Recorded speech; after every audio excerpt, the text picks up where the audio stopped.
This is the Air Check. The Air Check. The Air Check with Mike Lemons. The Air Check with Mike Lemons. Welcome to another edition of the Air Check. I'm Mike Lemons. On today's show, we have a student joining us to ask some questions of our guest, and that's Danny. Hi, Danny. Hello. Today, we're so excited because we have a student that we had many years ago who's had a tremendous amount of success in radio. Her name is Amanda Valentine, and now she is a professional podcaster. She's also an award-winning radio personality, and she joins us now. Good morning or good afternoon, Amanda. How are you? Yeah, good. I mean, you forgot that I was your favorite student of all time. I just wanted to make sure that you included that in the resume. Well, I'm sorry. I forgot that part. But yes, you're right. Absolutely. You are my favorite. How could you forget? So how have you been? We'll get into the podcasting and we'll do a bunch of other stuff. But just in general, how are you? It's so fantastic to see you.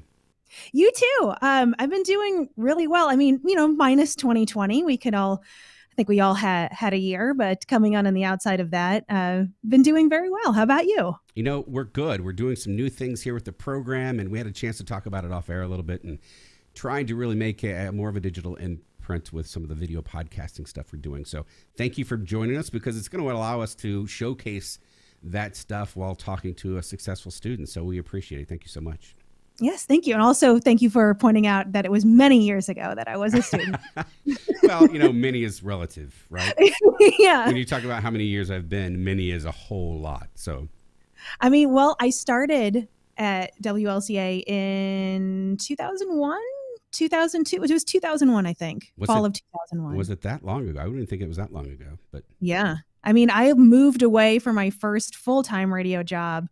I started January of 2003, right after I did the 89 hours of Christmas on WLCA. Yeah, you were one of those people who left before you got a job before you graduated. And I remember talking to you about why you're almost done. Why don't you stay? And isn't the goal to get a job? And I couldn't argue with that. And that's happened many more times after you, to where you go, okay, well, our students are successful enough to get a job before they graduate. Who am I to stop them? Well, what's crazy is I believe it was the beginning of my second semester. I got hired at KC 95. And that was from a project from school. We had to do a 5-minute interview show, and I did the topic of St. Louis radio because I'm a dork and I'm a radio dork. And through that, one of the people I interviewed was Favaz on KC, and he emailed me back and said, "Do you want a job?" So then I started board opping at the time for MS. So KC and The Point, et cetera. And so from there, then I also think the full-time job I applied for was part of a class of just like knowing how to apply for a job. Right. And I got offered a job for the first one I applied for. Yeah, I think that's right. So that first job, correct me if I'm wrong, was maybe Paducah? It was Paducah. Okay, so Paducah, Kentucky was that first spot. And I was like, Amanda, you're so much better than Paducah. And you're like, I know, but I want to get this under my belt and I want to move on. And you moved on to many places from Paducah. So why don't you just take us through those places a little bit? Yeah, so I was in Paducah for a long 8 months. And I started out doing nights there on a top 40 station. Then I moved to middays and production director. And then from there, I started my first morning show in Champaign, Illinois, on a station that no longer exists. And once I got the morning show bug and being part of a team show, I think that kind of changed the game for me. And that's pretty much what I did for the rest of my radio career. And so that station was sold and they fired all of us, which was another great entry into radio. After a year from there, I went to Elmira, New York, and I worked on a morning show on a top 40 station. And I was there a year and a half. From there, I went to a 4-person morning show at 98 PXY, the #1 hit music station in Rochester, New York. After 4 years there, which was an Entercom station. I know it's not called Entercom anymore, but then I moved to another Entercom station in Denver.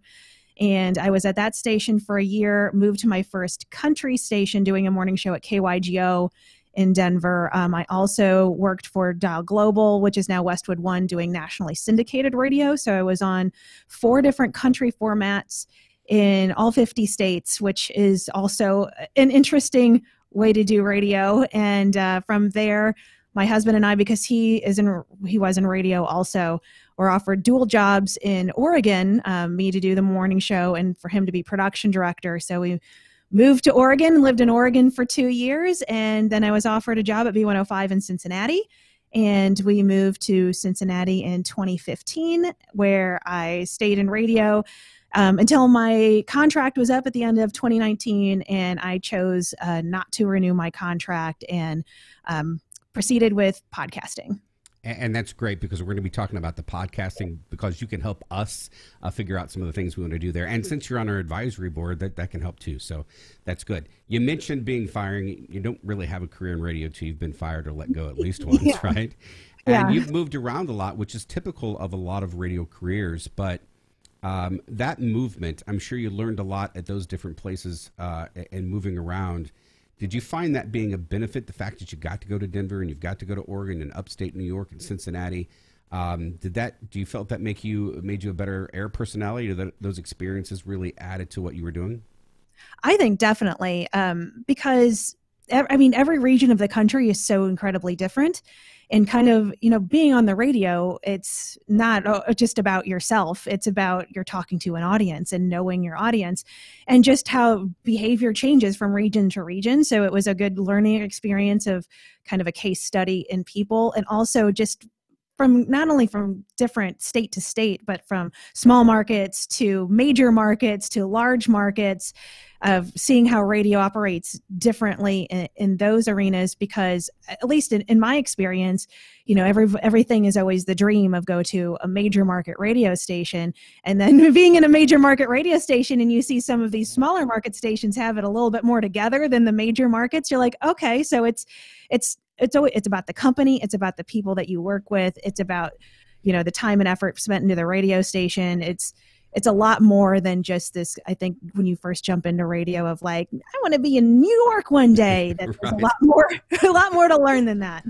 So when you were a student here, you were our production director, which means you controlled the imaging of the radio station.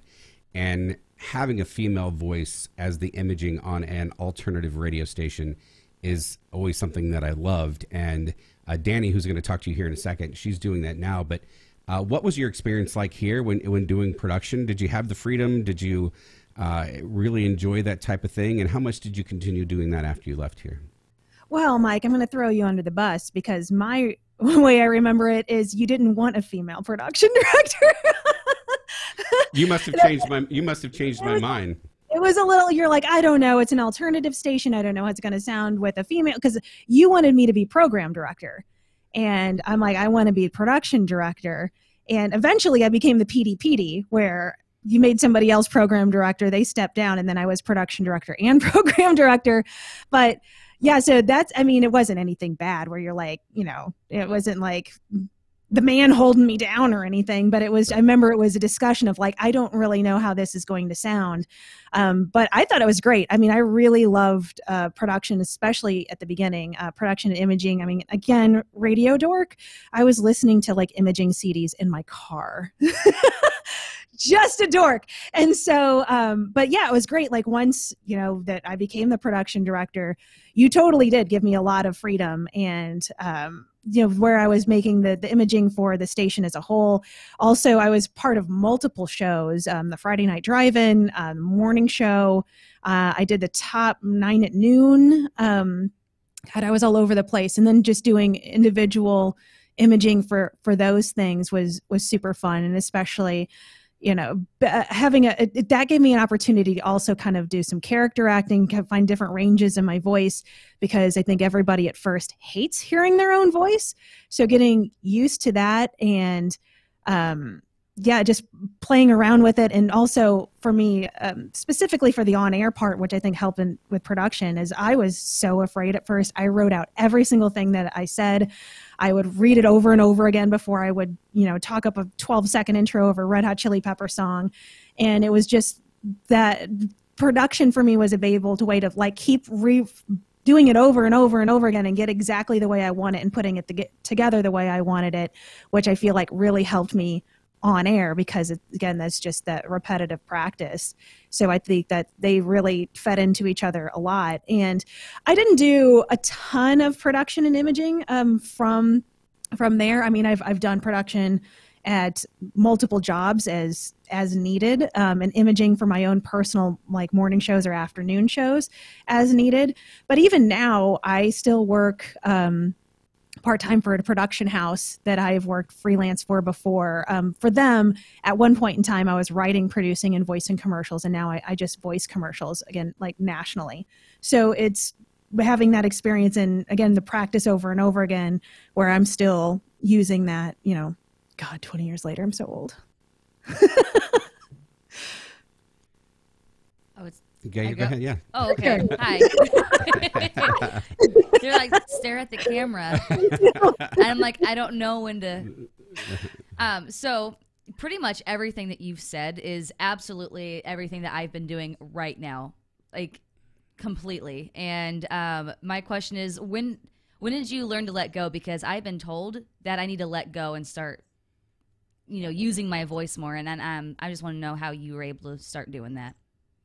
I think, well, one is it's time. I'm also very naturally introverted. I don't know if you are. So, I mean, it's just time and practice. And I really think that kind of having the let go thing, for me, it was working with other people, like having that person to bounce stuff off of, and you get just more confident of like just being able to like almost like improv with someone.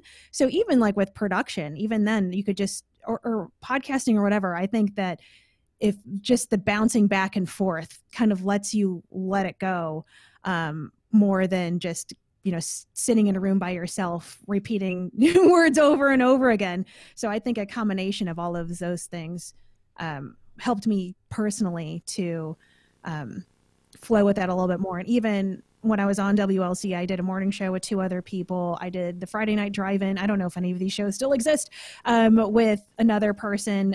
The only show outside of when I first got started I did by myself was the Top 9 at noon. So I feel like that was super beneficial for me.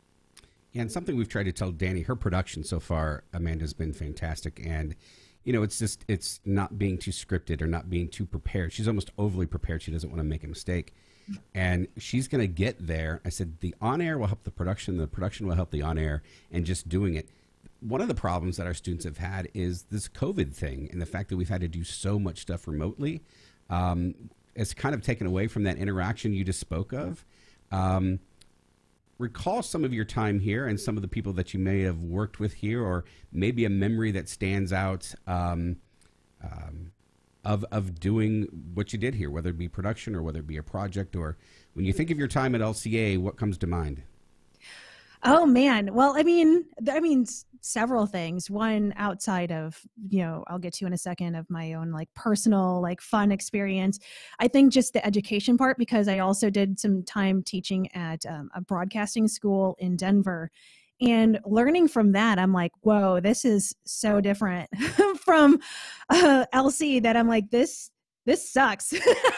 Just the way that we learned of, you know, it was just all hands on, really. I mean, when you would air check us, of just brutal honesty of, I'm trying to help you get better. If you want to have a job, this is what the radio industry looks like, of working with people that had worked in radio or still worked in radio and understood it, I think was just so incredibly helpful. And especially with the amount of radio people that I know and I've met throughout my career, a lot of people did not have such a good experience of learning how to be in radio. Like, I know at some broadcasting schools, people would graduate and not know how to run a board, which blows my mind.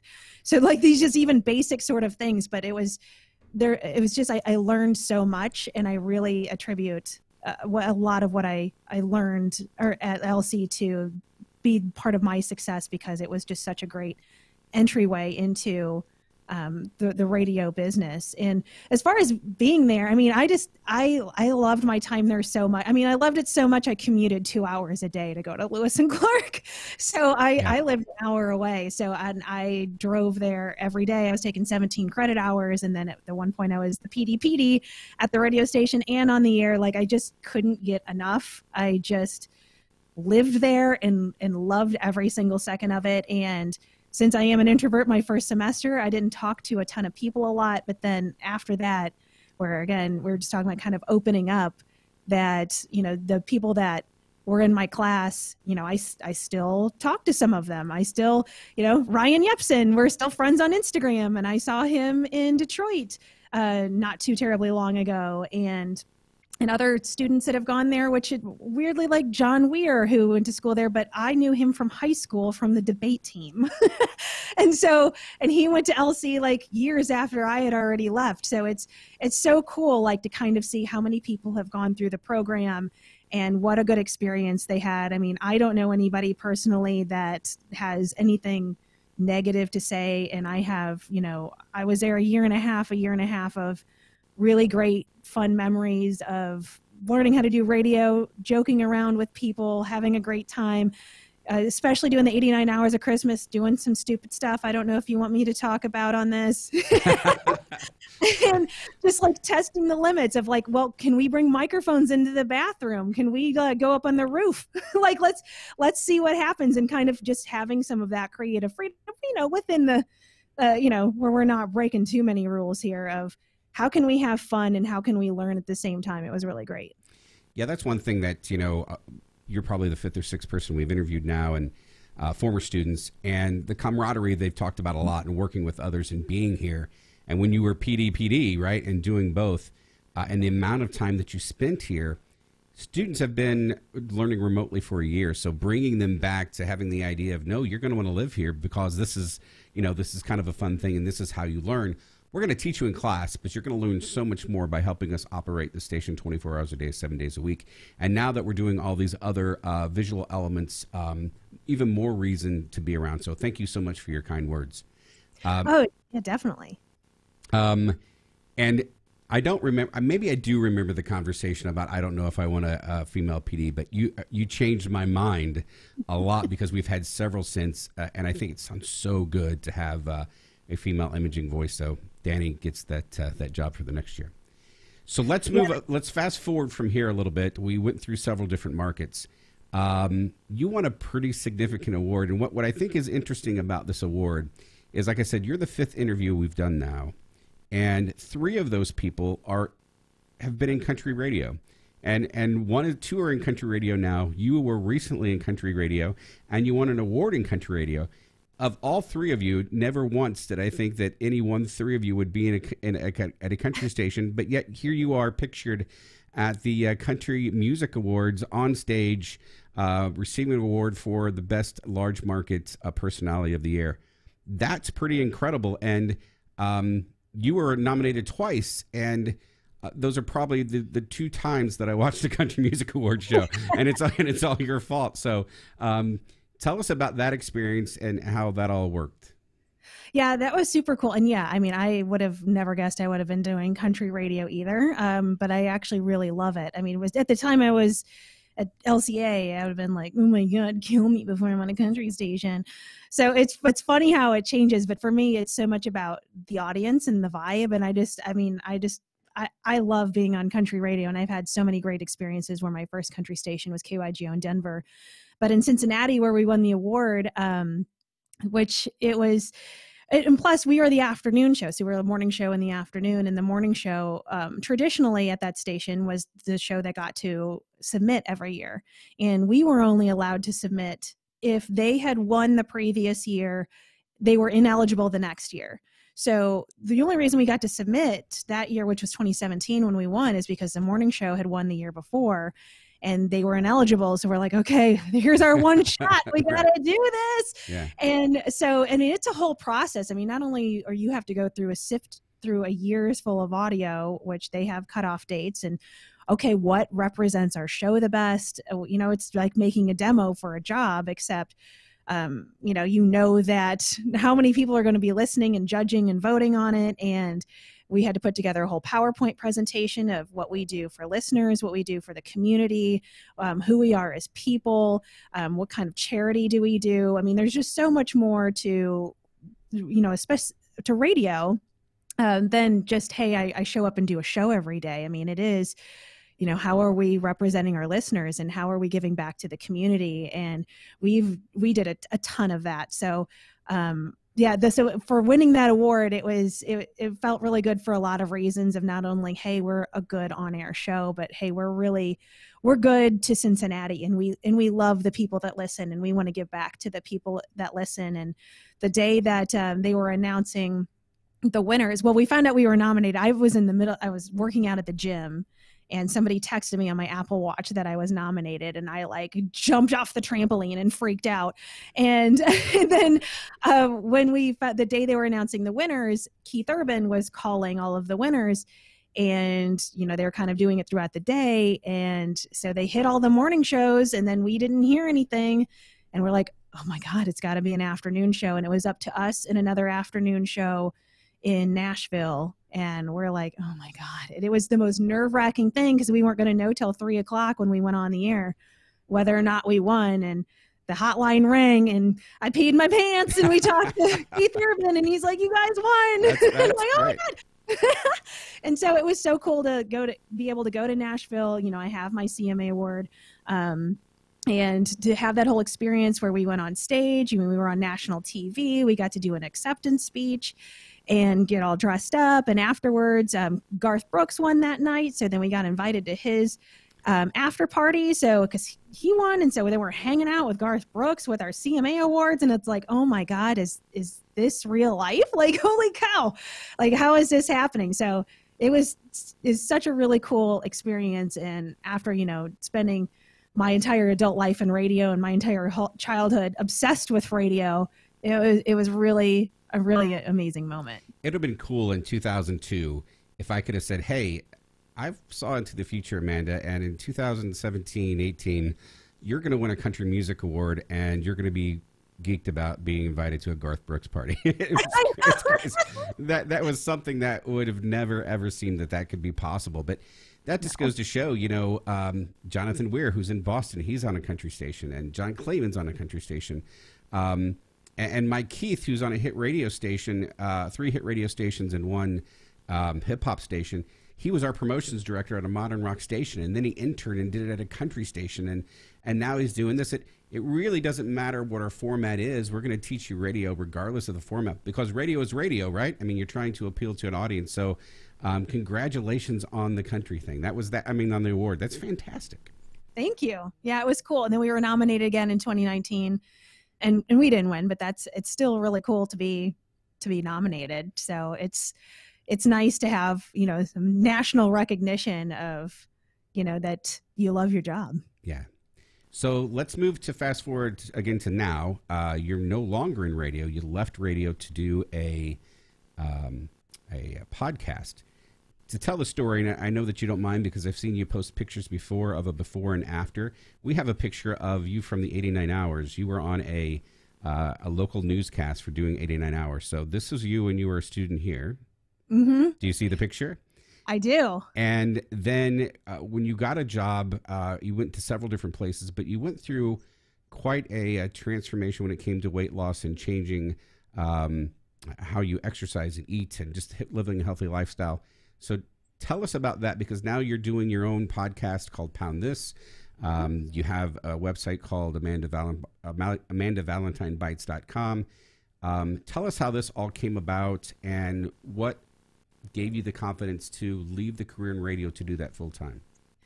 Well, I'd say that my whole 20s, I yo-yo dieted a lot. I mean, in radio, you get listener food, you get free food all the time. Like there's just, people at pizza places of like, talk about my pizza. And so, there's a lot of food. Plus there's bar, in a non-COVID world, there's bar nights and remotes and everything else. And everything kind of revolves around drinking and food a lot.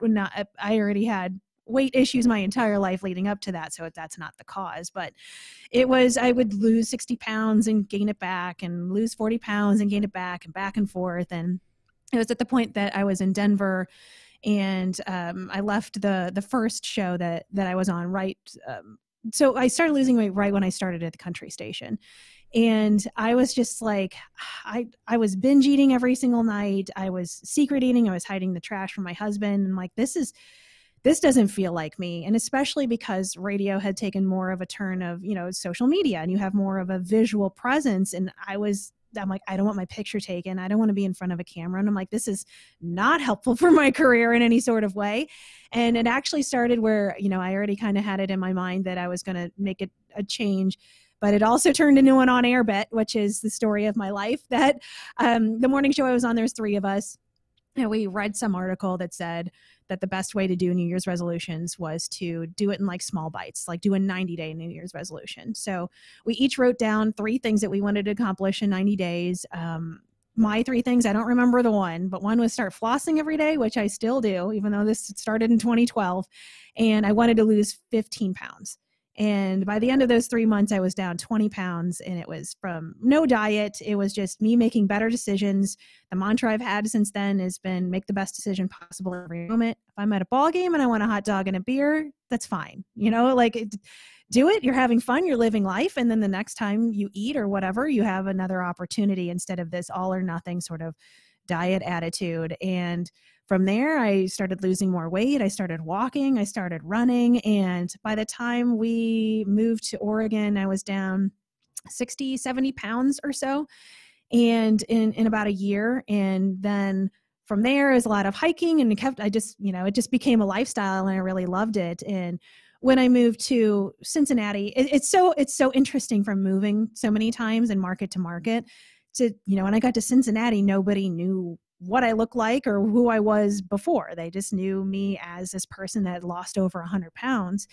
And every time I would talk about it on the air, bring it up, I would get such great feedback about it. And one of my bosses at the radio station was like, you should write a blog or something about this in a way for you can talk about it, because it's not the easiest to be like, I binge ate last night. Here's Luke Bryan. Right. And so, I started writing a blog, and that was more successful than I thought it was going to be. So at the time, the company I was working for was also invested in podcasting, and I had a podcast for my radio show. And I'm like, can I have my own podcast where I can talk about this stuff? And the answer was like, if you want to do the extra work, like go on ahead, crazy.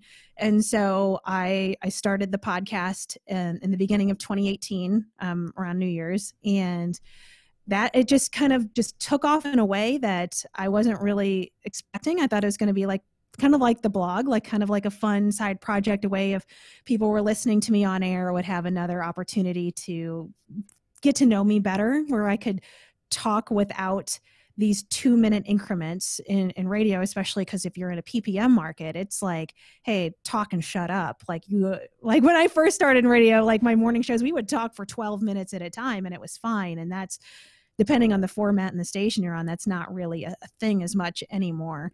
And so I'm like, okay, I can talk in 2.5-minute segments, but on a podcast, I can feel free to just talk as much as I want, and I don't have to do massive editing. And like, this is pretty cool. So from there, I'm proud to say that I was one of the most successful original content podcasts within the company.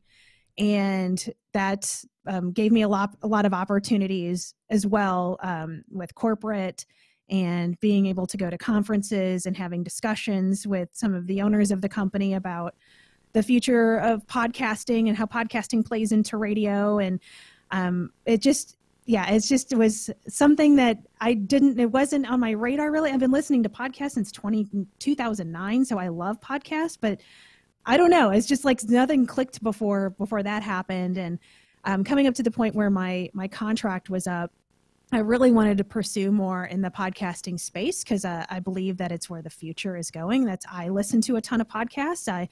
I listen to a lot of streaming audio, and I'm like, I want to be more invested in this space, and I want to see where it goes. Like, if I had all of my time invested in this space instead of being split essentially between 2 jobs, of a radio job and a podcasting job, where could it go? What could happen?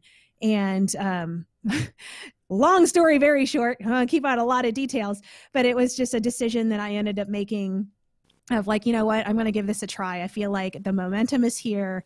I have a really great committed audience for my podcast. I mean, we just went through my whole radio career. I have not seen the kind of engagement in radio that I have seen through my podcast. It was especially because I'm talking about such a vulnerable, topic of talking about body image and right. weight and everything else. So I'm like, well, I have an opportunity to see where it goes.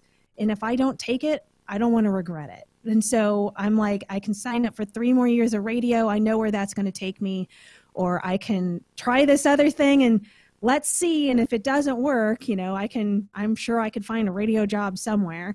So I like, okay, let's jump and let's see what happens. And so through some discussions with the radio station, that I own my podcast now, and I've owned it since January of 2020. And in addition to the podcasting, I've become a personal trainer. I've got a lot of certifications. I'm a certified nutritionist. And a lot of those things is I just want to help people. And I feel like they all just make me a better podcast host. And I will say my radio, from starting the podcast in 2018 and doing that for 2 years while still at the radio station, massively improved my radio presence too, of just, especially I do a lot of interviews and interviewing a lot of people, and having this more kind of longer format of leaving things open and having discussions made me so much better as a radio talent as well. And yeah. Sorry, long answer. No, that's great. But what it helps us do is, as we're moving into more, we've done podcasts. Students can do podcasts throughout the years, or even the 5-minute shows that you talked about earlier, which we still do, by the way. And students are in the middle of those this semester. We tell them, pick something that you're interested in doing this 5-minute shows. You could turn those into a longer podcast if you want, but for our assignment, this is what I want you to do. Some of them have a hard time just figuring out what they want to do. And as we move more into podcasting, even video podcasting like we're doing now, what advice might you have to our current students, not only in choosing a topic, but what kind of work they can put into that to make that a skill that they can promote just as well as, being a radio personality? I would say, which is kind of the advice too for the production director, is just get out of your own way sometimes, get out of your own head. I mean, I spent so much time not having a podcast as having a radio career of like, oh, what am I going to talk about? Oh, I don't have nothing to say, which is untrue. I was being paid to talk every day. And so I think it's just go for it. You know what I mean? Of like, if you have an idea, just run with it. And if it fails, that's fine. And, then start something else. Of just jumping in, and it's not going to be perfect, and it shouldn't be perfect. And maybe jumping into something that's an imperfect topic for you will give you the lessons and the training that you need for the thing that's going to work for you a year later. So I'd say just get out of your own head, get out of your own way, just do it. And I think that the point of podcasting, as a big piece of advice I have for anybody with a podcast, is you have to do it because you want to and you like it. If you're doing it to gain an audience and you think you're going to be Joe Rogan and all of a sudden you're going to make a bunch of money and that's your intention, then that's the wrong intention. That's going to end in failure. Kind of like radio. If you're going into radio because you think you're going to be Howard Stern, good luck. Like, you got to go into it because you have a passion for it, because you love it, because you have a mission. So if you have a podcast and you love what you're talking about or who you're talking with, and that's the win, that's the reward. It doesn't matter if 2 people are listening. And I think so many people get hung up on, oh, well, no one's listening to this, I should bail. It doesn't matter. It's not for them. It's for you. And especially with downloads, I think so many people, I hear this all the time, of like, oh God, I only got 500 downloads, on my podcast. Of like, if 500 people showed up in a room to hear you speak, right, you would think that was a pretty big deal, right? So it's like, you just, flip where your head's at again. Not everybody is Joe Rogan or Oprah. It's, you got to start somewhere. And as long as you're loving it, then it doesn't matter what the audience or the downloads are. I think that's great advice. And, one thing I tell them too is, I kind of regulate what you say on air. On your podcast, do what you want. Even with the video podcast, we made sure that we're using TV monitors and not static logoing, so they can change whatever they want and talk about whatever they want without any regulation from me or worried about, what imaging we're putting on the college. Amanda, I can't thank you enough. Let's promote the website. So people, you think it's best for them to go to the AmandaValentinesBites.com. Go ahead and take time to promote your website and where they can find the podcast. Yeah, so my podcast is called Pound This. It's not porn. But it's so you. It's so I know, you. right? Yeah. I do 3 episodes a week, which is slightly masochistic. I used to do 5 episodes a week for a year and a half. I backed that off COVID hit and people's schedule changed. But yeah, it's health, fitness, weight loss, wellness, all over the place. So every episode I do is different, and I do that to give people a variety of options to listen to. And so you can find that at poundthis.com, anywhere where you listen to podcasts. Just look up Pound This, or you can even look up Amanda Valentine. If you go to AmandaValentineBites.com, not only will you find my podcast, you'll find my personal training, my health coaching.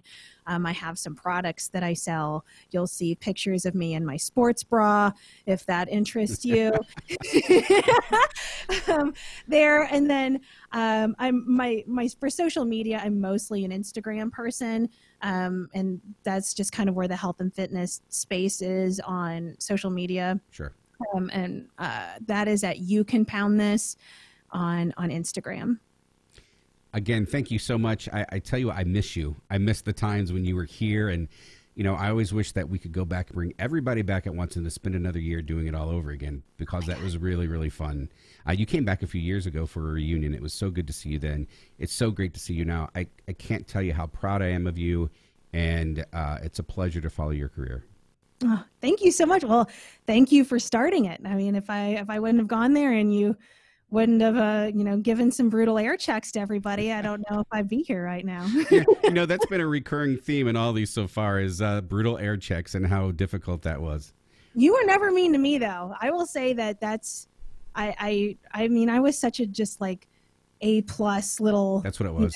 You obsessed with radio student that right. I never got the, the sniffling and then you stopping it and playing it and repeat over and over again of like people snorting on the air. So I don't do that anymore. Oh, that's unfortunate. I probably do. I'm probably lying. But anyway, could you one more time for me just go through our identifiers and call letters? Can I just hear you say 89.9 College Radio's best one more time? Yeah. 89.9 College Radio's best, WLCA. There we go. Thank you so much, and we'll talk again soon, yeah? Yes, definitely. Thanks, Amanda. Thank you. Bye-bye.